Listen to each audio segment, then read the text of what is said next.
I'm slow walking it for a reason. I was asked to present at a national gathering, an intensive of leaders. Brian Stevenson he opened up, and Bishop William Barber also spoke. Jamal Harrison Bryant spoke, and and others. I was a part of the others, but I was there. That was me. I was part of others, and I was able to give a presentation on affordable housing. And I love the fact that one of my colleagues, the Reverend Dr. William Lamar, said, if you've never been there, you got to go there. He said, because if you follow him, he'll take you to a rooftop. And if you go to the rooftop, he said, and you look out, you'll see a vast number of houses, and it will change your life, and it will give you creativity, imagination, and inspiration. And he said, trust me, I've been there. If you've not been there, I'd like to, in 2026, take you to a rooftop. I want to show you how black people were able to shift the narrative. I'm not getting any help in this house. Okay, I got one more for you since you don't want to hear that one. The lowest performing, one of the bottom three, lowest performing educational, academic areas, districts in the entire city. And a church on a Sunday morning made a decision. We decided, what if we attempt to educate our own children? And a church raised $100,000 in one day to renovate our space, advocated with agency and fought for the creation of what we now call Imagine Me Leadership Charter School. We were told that there was no way we could succeed. We were told it's impossible because others who are trained in this area have been failing. So what makes you think you can succeed? Well, my response was, we can't do any worse than what you've done. Let's take our own children back and educate our own children. And can I tell you how we've been able to shift a narrative, an reward-winning school for the state of New York, 3-4 times over, a charter school, black and brown boys and now girls, where we have beat in the district, we have beaten the city, we beat the state, we beat every charter school, we beat every demographic in the worst performing district in the city of New York. Don't you tell me that we can't change a narrative. Don't tell me we can't change the weather. Don't tell me we can't make a difference. Who are we waiting for? We are the ones. We're the ones. This is our time. This is our moment. And the worse it gets, here's what I want you to do. Say, that's why God sent us. Yeah, that's what I want you to do. I want you to have a conversation every morning. Every time you listen to the media talk about how bad it's getting, that's right. That's why we were sent. That's why God sent us into the time sphere. That's why God sent us in this moment. We are the ones that will manifest God's glory and change a narrative. Do you believe that this morning? If you're struggling to believe that, come to the text.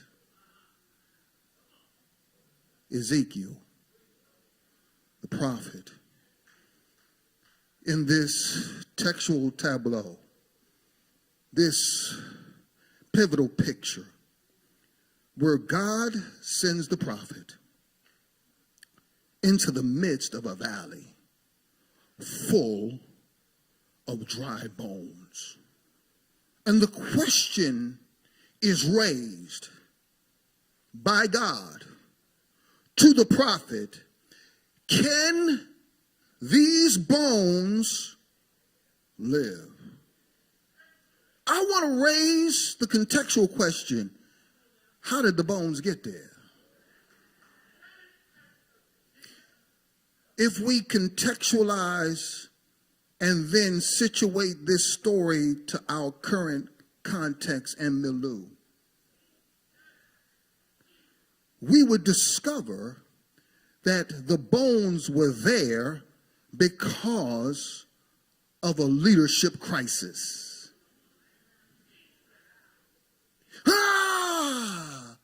Ezekiel's generation ended up in a valley full of dry bones because leadership and systems failed. I want to suggest that we're in the same boat with Ezekiel's generation, that we know something about failed leadership. We know something about draconian policies. We know something about authoritarianism. If we look at Ezekiel's generation, it was a generation that was suffering because of failed kings. But this story gives new life and new possibilities. There's no doubt that we as a society also know something about being governed by oligarchy of wealth, who seek to control every aspect of our existence, who not only control the branches of government, but also establish alliances between corporate power. They have taken over government oversight, and all of this to benefit the wealthy. We know it's not about drugs, it's about oil. They have attempted to change tax laws and regulatory agencies, and they have taken over judicial decisions, and they're all administrated by those who would be king, the fat and the strong, the wealthy, those who will never have enough, the 1%.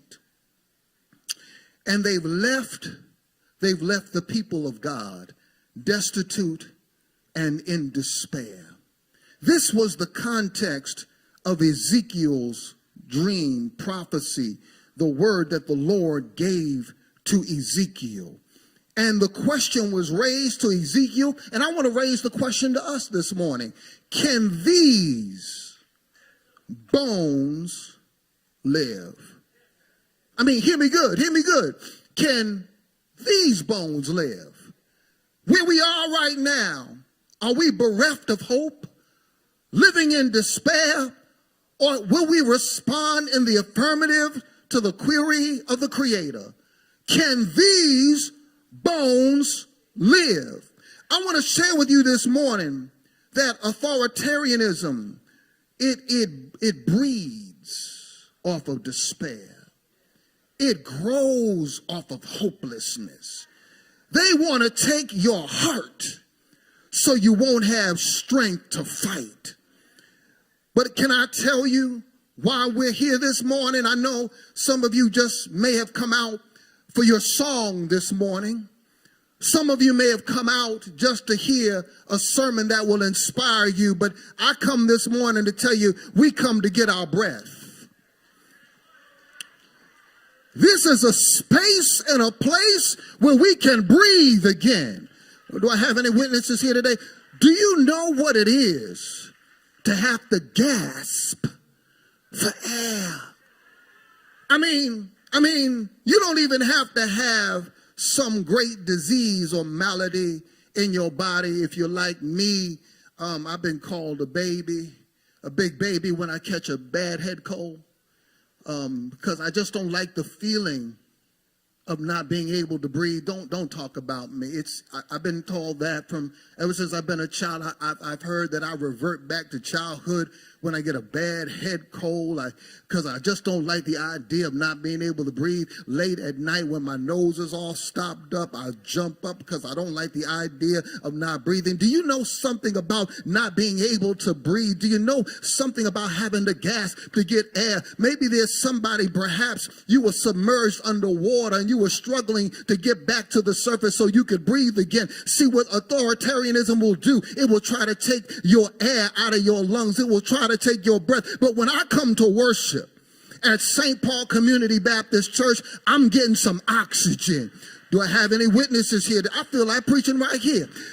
I need somebody to know if you can just open up your lungs, there's some oxygen in the house. If you can just flare up your nostrils in this moment, there's some oxygen in the house. There is hope in the house because God called us into this moment, and God allowed us to change some narratives in the past, and God will empower us to shift a narrative now. God is not done with God's world. I dare you to breathe again. Authoritarianism, the disregard for the rule of law. They want to discourage public engagement. Public engagement. They want us to live as individuals. Individuals who are only concerned about me and mine. Individualism that'll say, I don't know about you, I'm just going to look out for me and mine. I don't care what happens to you. They espouse laws and create agencies that create xenophobia, the fear of the other. They cause us to vilify people because of their orientation. They want us to live in isolation, fear of one another, because they know there's power when the people of God come together. They want to discourage public engagement, active political participation. This is one of the reasons why we do public actions. St. Paul Community Baptist Church is a part of East Brooklyn congregations, also a part of Metro IF. Metro IF is also a part of Metro IF east of the Mississippi. Metro IF is a part of the IF network. It is the largest and the oldest community organization in the nation. And you're the lead congregation. You didn't hear me.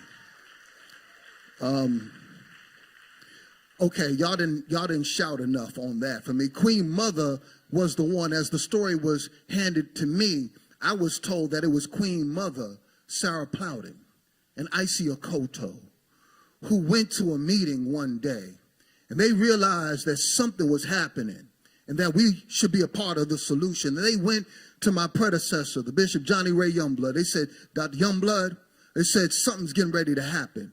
And either it's going to happen with us or it's going to happen without us. Well, he answered the call, and St. Paul answered the call. And we have shifted narratives before because we answered the call. Y'all, that's one of the reasons why we gather publicly and we publicly protest. But not only do we publicly protest, we also have a vision for our community. Can I say something to you this morning? I got to teach it before I preach it. Some of us just want to protest, but we don't want to build anything. I'm talking to somebody right now, and some of you jump on me, Pastor, you need to be out there protesting more often. Yeah, I protest from time to time, but my protest is also about how I build a new future, how we build a new reality, because I don't need anybody's permission to build a reality for black people. Do I have any witness? I don't need a legislator. I don't need white folks' permission because I've got ancestral memory. I know how our people built Black Wall Street without permission. We don't need permission to take a day off. We don't need permission to honor our own sacred memory. We don't need permission to honor Dr. Martin Luther King Jr. Even if they take away our day off, black people, non-compliance, just take the day off, even if they don't give it to you. And can I say something? I want to thank God for the Target protest. I want to thank God how black people, we showed our power when we decided we're not buying nothing from Target until you do right by me. We're not buying anything from you. And they've had to comply.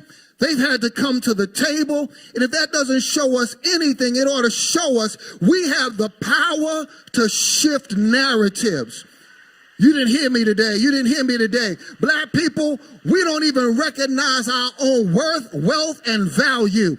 If we decide to just stop showing up, if we decide we're going to take the day off, we'll cripple the whole nation. If we decide we're not spending money on anything but our own people and circulating our own dollars, hey, y'all, I know this is a different kind of sermon, but hey, y'all, my predecessor said something a long time ago, but I don't think we heard him. He espoused a possible strategy. And I was there. I was young at the time. I heard what he said. He said, what would happen? He said it in a sermon. What would happen if black people would just stop talking to white people for 1 week?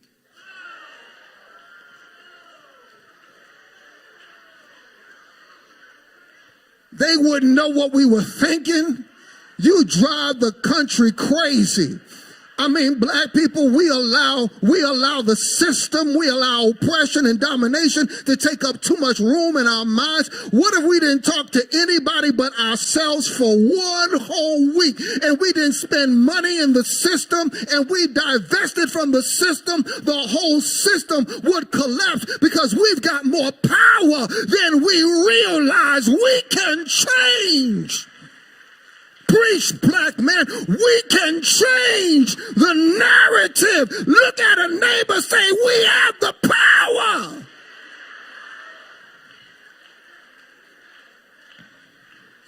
I gotta go. We got another service. But what can we do? What can we do to change the narrative? First of all, don't deny the reality. Don't deny the reality. Prophetic perspective means we don't deny the reality. Welcome to St. Paul Community Baptist Church.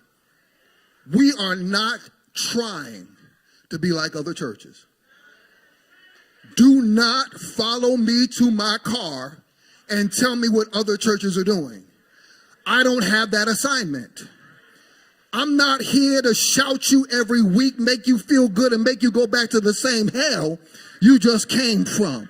That's not my assignment. My assignment and our assignment is to call out the current conditions of our world, to be a prophetic ministry that calls it out. It is not our role to have people lulled to sleep, but what we're trying to do is wake some people up. That's our call. That's our ministry. Okay.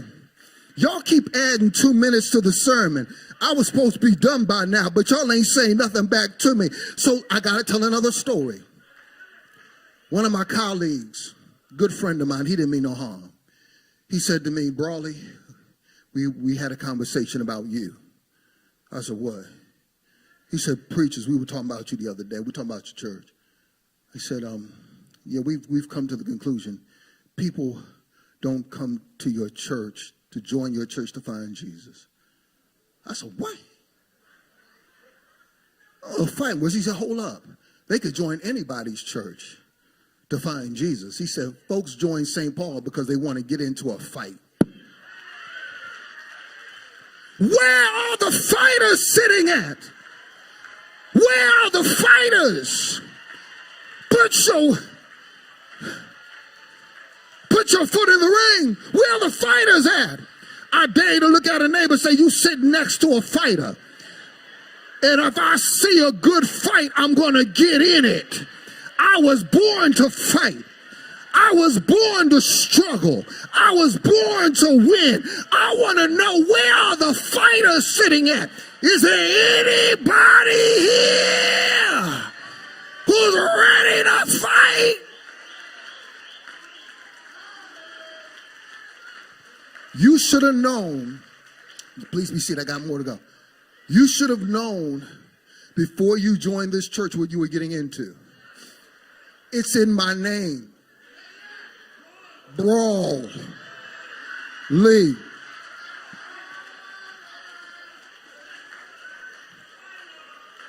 It's in my blood.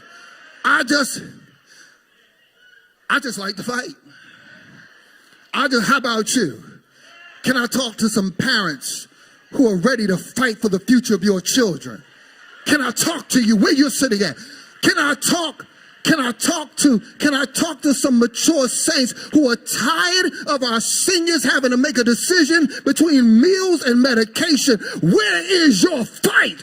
Can I talk to black people who are being pushed out of the city of New York, who will say enough is enough? You got Harlem, you're trying to get Brooklyn, but you will not get East New York. You will not get Brownsville. We will stay here. We're the ones who built the city. We took care of your children. We took care of your streets. We took care of your services. You will not push us. Where are the fighters?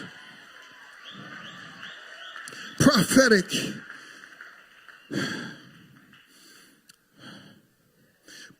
perspective. But with prophetic perspective, we must also do an assessment and an analysis. Here's the problem I see in our day and time. I'm almost done. When we read Ezekiel 37, 1 through 14, we see one person engaging the valley and dialoguing with God. And I think the emphasis in our interpretation is skewed, because what we see here is one person preaching to bones. But I don't think that that's the meaning of the text. The focus is not on the number, the focus is on the activity. It's not one person. And you say, well, preacher, what difference does it make? We